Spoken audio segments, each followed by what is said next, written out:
নমস্কার বন্ধুরা, প্রতিমা কুকিং হাউসে সবাইকে স্বাগত। আজ আমি বানাবো পাকা আম দিয়ে সাবুদানা রসগুজিয়া। রেসিপি যদি ভালো লেগে থাকে লাইক কমেন্ট শেয়ার সাবস্ক্রাইব করে দিও, পাশে থাকা বেল আইকনটি প্রেস করে দিও, তাহলে যে কোনো ভিডিও ছাড়ার সঙ্গে সঙ্গে নোটিফিকেশান তোমাদের কাছে পৌঁছে যাবে। দেখো, আমি শুকনো সাবুদানা নিয়েছি আর এখানে একটা পাকা আম নিয়েছি। প্রথমে সাবুদানাটাকে মিক্সিতে গুঁড়ো করে নেব।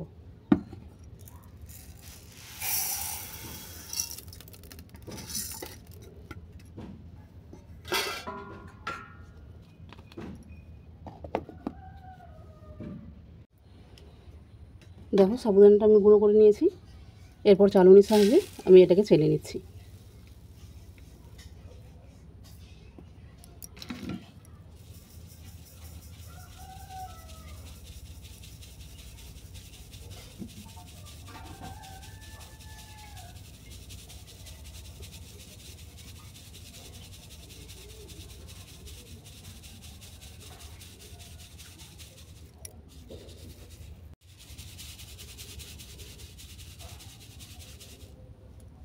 দেখো, সাবুদানাগুলো চেলে নিয়েছি। আমার যতটা প্রয়োজন ততটাই আমি নিয়েছি।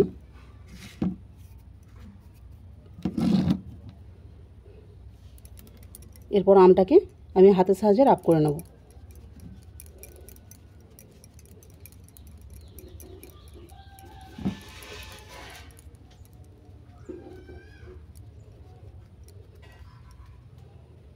দেখো, আমটা নরম হয়ে গেছে। এরপর একটু খোসাটাকে আমি কেটে দিচ্ছি, দিয়ে এর কাতটাকে বের করে নেব।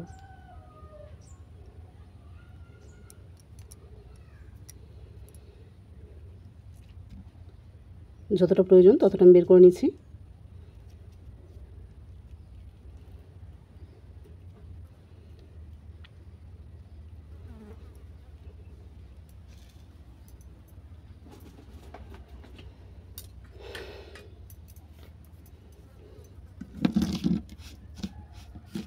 এরপর এটাকে ভালো করে আমি মেখে নিচ্ছি।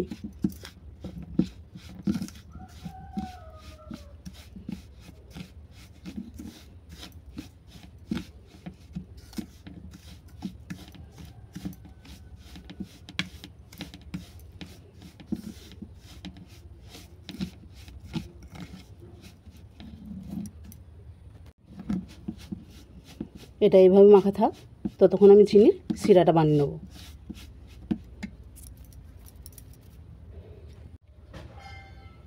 এরপর কোনোর মধ্যে দিয়ে দিলাম জল,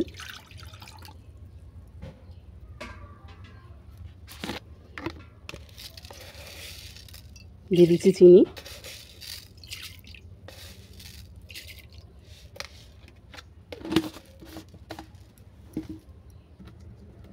আর দিচ্ছি 2 টুকরো এলাচ। দেখো, এলাচের মুখগুলো আমি খুলে দিয়েছি।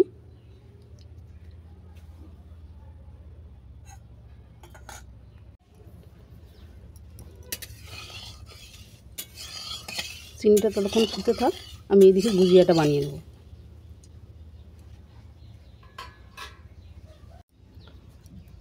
আমি এর মধ্যে দিয়ে দিচ্ছি 2 টেবিল চামচ পাউডার দুধ।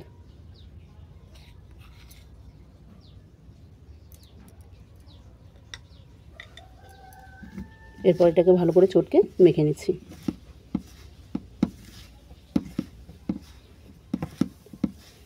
আমি এতে লবণ দিলাম না, তোমরা চাইলে লবণ দিতে পারো।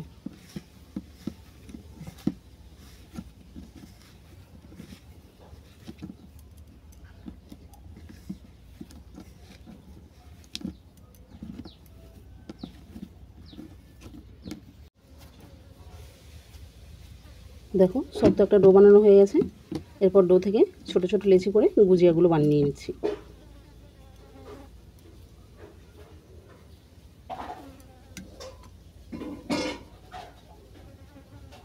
এভাবে লম্বা করে নিচ্ছি, লম্বা করে মুখটা কেটে দেবো।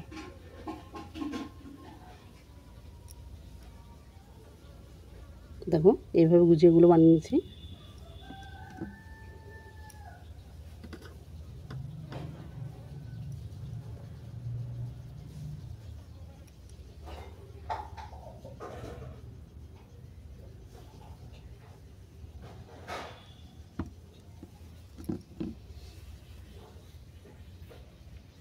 এই সব গুজিয়াগুলো আমি একইভাবে বানিয়ে তোমাদেরকে দেখাচ্ছি। দেখো, সমস্ত গুজিয়াগুলো আমার তৈরি হয়ে গেছে। আর এদিকে চলো, চিনি সিরাটাও রেডি হয়ে গেছে। এরপর চিনি শিরার মধ্যে এই গুজিয়াগুলো ছেড়ে দেবো।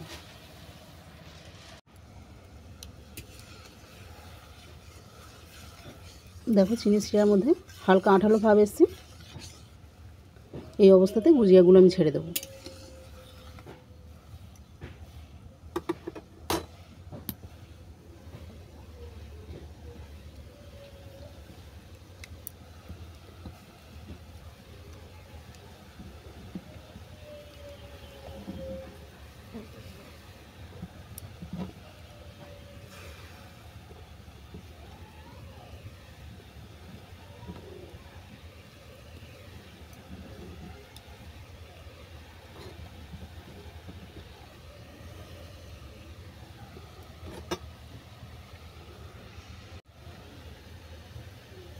এইভাবে 2 মিনিট সেদ্ধ করে নেবো, করে নামিয়ে নেবো।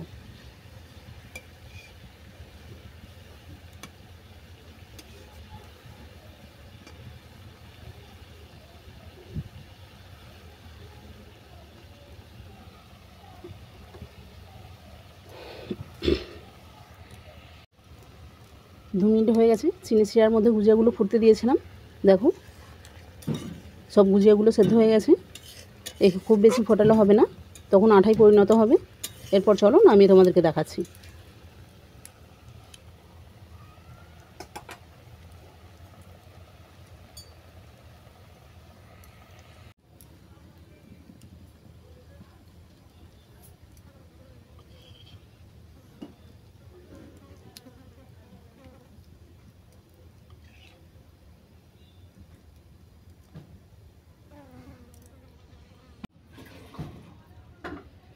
পাকা আম দিয়ে সাবুদানার রস গুজিয়া কেমন লাগলো আমাকে কমেন্ট করে জানিও। রেসিপি যদি ভালো লেগে থাকে শেয়ার করে দিও, আর চ্যানেলটাকে সাবস্ক্রাইব করে দিও।